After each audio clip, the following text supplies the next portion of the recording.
Hello friend, welcome to my YouTube channel. तो आज की इस वीडियो में हम बताएंगे किसकी स्त्री यानी कि किसकी पत्नी है। तो फ्रेंड्स, इसकी कथा इस प्रकार शुरू होती है। तो यमुना के किनारे धर्मस्थान नामक एक नगर था। उसे नगर में गंधीप नाम का राजा राज करता था। उसी में केशव नाम का एक ब्राह्मण भी रहता था। ब्राह्मण यमुना के तीर पर जप तप किया करता था। उसको एक लड़की थी जिसका नाम मालती था। वह बड़ी रूपवती थी। जब वह ब्याह के योग हुई तो उसके माता पिता और भाई को चिंता हुई।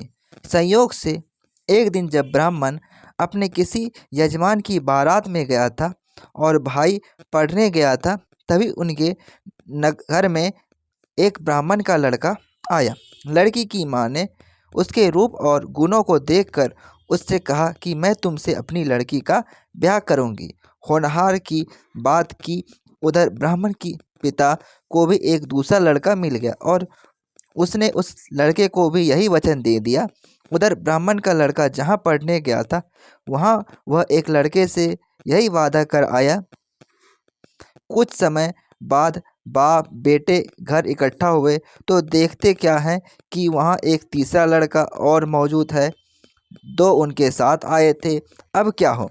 ब्राह्मण, उसका लड़का और ब्राह्मण बड़े सोच में पड़े। देव योग से हुआ क्या कि लड़की को सांप ने काट लिया और वह मर गई। उसके बाप, भाई और तीनों लड़कों ने बड़ी भाग दौड़ की। जहर झाड़ने वाले को बुलाया पर कोई नतीजा ना निकला। सब अपनी अपनी करके चले गए। दुखी होकर वे उस लड़की को शमशान में ले गए और क्रियाकर्म कराए।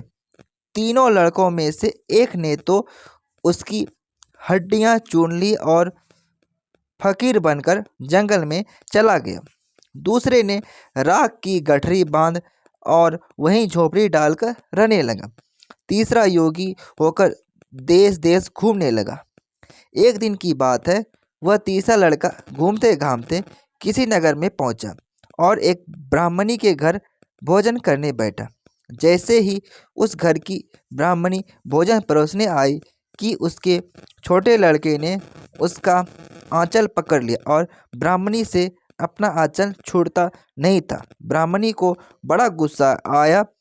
उसने अपने लड़के को झिड़का, मारा, पीटा। फिर वह ना माना तो ब्राह्मणी ने उसे उठाकर जलते चूल्हे में पटक दिया। लड़का जलकर राख हो गया। ब्राह्मण बिना भोजन किए ही उठ खड़ा हुआ। घर वालों ने बहुत कहा पर वह भोजन करने के लिए राजी ना हुए। उसने कहा, जिस घर में ऐसी राक्षसी हो उसमें मैं भोजन नहीं कर सकता। इतना सुनकर वह आदमी भीतर गया और संजीवनी विद्या की पोथी लाकर एक मंत्र पढ़ा। जलकर राख हो चुका लड़का फिर से जीवित हो गया। यह देखकर ब्राह्मण सोचने लगा कि अगर यह पोथी मेरे हाथ पड़ जाए तो मैं भी उस लड़की को फिर से जिला सकता हूँ।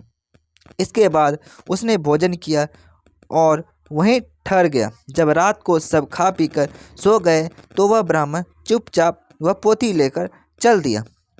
जिस स्थान पर उस लड़की को जलाया गया था वहां जाकर उसने देखा कि दूसरे लड़के वहां बैठे बातें कर रहे हैं। इस ब्राह्मण के यह कहने पर उसकी उसे संजीवनी विद्या की पोथी मिल गई है। वह मंत्र पढ़कर लड़की को जिला सकता है। उन दोनों ने हड्डियां और राख निकाली। ब्राह्मण ने जैसे ही मंत्र पढ़ा वह लड़की जी उठी। अब तीनों उसके पीछे आपस में झगड़ने लगे। इतना कहकर बेताल बोला, राजा बताओ कि वह लड़की किसकी स्त्री होनी चाहिए। राजा ने जवाब दिया, जो वहाँ कुटिया बनाकर रहा उसकी। बेताल ने पूछा, क्यों? राजा बोला, जिसने हड्डियां रखी वह तो उसके बेटे के बराबर हुआ। जिसने विद्या सीखकर जीवन दान दिया वह बाप के बराबर हुआ। जो राख लेकर रमा रहा वही उसकी हकदार है। राजा का यह जवाब सुनकर बेताल फिर पर पेड़ पर जा लटका। राजा को फिर लौटना पड़ा और जब वह उसे लेकर चला तो बेताल ने तीसरी कहानी सुनाई। तो फ्रेंड्स, हम आपको तीसरी कहानी अगले वीडियो में सुनाएंगे। Thanks for watching my videos.